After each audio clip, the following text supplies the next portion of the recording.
અમરેલીના જાફરાબાદ બંદર પર 3 નંબરનું સિગ્નલ લગાવાયું છે। ડિપ્રેશન સિસ્ટમ સક્રિય થતા સૌરાષ્ટ્રના દરિયાકાંઠે એલર્ટ આપવામાં આવ્યું છે। જાફરાબાદ બંદર પર 3 નંબરનું ભયજનક સિગ્નલ લગાવાયું છે। તંત્ર દ્વારા માછીમારોને દરિયો ન ખેડવા માટે સૂચના આપવામાં આવી। જાફરાબાદ પીપાવાવ પોર્ટના દરિયામાં કરંટ જોવા મળી રહ્યો છે। અહીંયા ઊંચા મોજા પણ ઉછળી રહ્યા છે।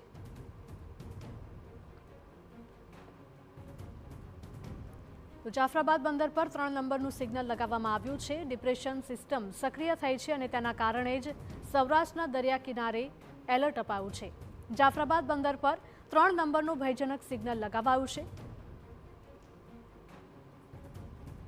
સમુદ્રમાં ડિપ્રેશનના કારણે સમગ્ર સૌરાષ્ટ્રના દરિયાકાંઠા ઉપર જે રીતે સિગ્નલ લગાવીને તંત્ર દ્વારા એલર્ટ આપવામાં આવ્યું છે। હું આપણે દ્રશ્યો બતાવી જાફરાબાદ બંદર ઉપર જે રીતે 1 નંબરનું સિગ્નલ છેલ્લા 24 કલાકથી લગાવવામાં આવ્યું હતું, પરંતુ જે રીતે ડિપ્રેશન સિસ્ટમના કારણે હવે આ 1 નંબરનું સિગ્નલ હટાવીને 3 નંબરનું સિગ્નલ છે તે લગાવવામાં આવ્યું છે। દરિયાકાંઠાનો જે ખાસ કરી વિસ્તાર છે ત્યાં એલર્ટ આપવામાં આવ્યું છે। ઉપરાંત માછીમારોને દરિયો ન ખેડવા માટેની પણ સૂચના આપવામાં આવી છે। જે રીતે દરિયાકાંઠાનો જે વિસ્તાર છે ત્યાં પવન પણ જોવા મળ્યો છે। દરિયામાં હવે કરંટની શરૂઆત થઈ છે, એટલે કે દરિયામાં હાઈટાઈટની સ્થિતિ છે તે હવે દરિયાકાંઠાના વિસ્તારમાં ધીરે ધીરે શરૂ થઈ ચૂકી છે। જે રીતે જાફરાબાદ હોય, પીપાવાવ પોર્ટ હોય, શિયાળ બેટ હોય, તમામ દરિયાકાંઠાનો જે વિસ્તાર છે ત્યાં એલર્ટ આપવામાં આવ્યું છે ને દરિયામાં ધીરે ધીરે હવે અસર છે તે ક્યાંક ને ક્યાંક જોવા મળી છે, કેમ કે પવનની ગતિ પણ વધી રહી છે। ઉપરાંત માછીમારોને દરિયો ન ખેડવા માટેની પણ સૂચના છે તે આપવામાં આવી છે। 3 નંબરનું ભયજનક સિગ્નલ લગાવવામાં આવ્યું છે ને દરિયાકાંઠાનો વિસ્તારમાં